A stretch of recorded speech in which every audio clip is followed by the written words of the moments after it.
It's become clear over the last few hours that Kherson now belongs to the Ukrainians. It's clear also that the Russians have withdrawn.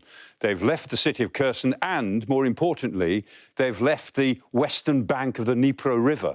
And so they've pulled out not just of the city, but are pulling out of the areas north of the city, at Novokukhovka, and some of the areas at Berislav.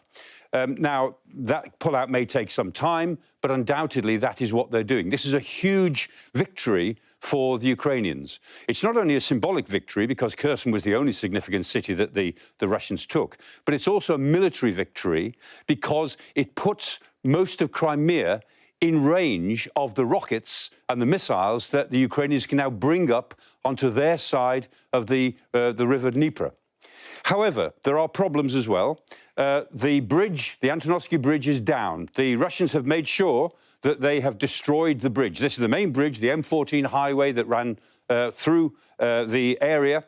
And having damaged the bridge to prevent the Russians using it, the Russians have now taken sections of the bridge down completely so that the Ukrainians cannot use it at all.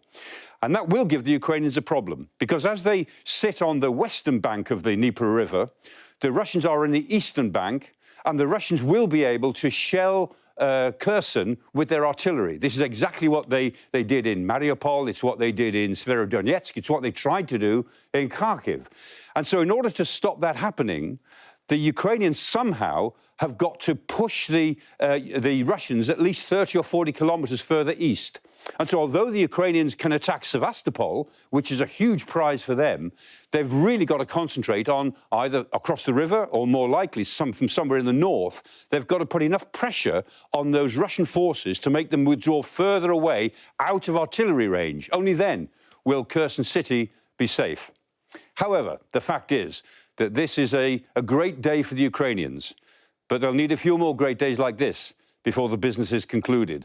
The fact is, this war shows all the signs of lasting for some time yet.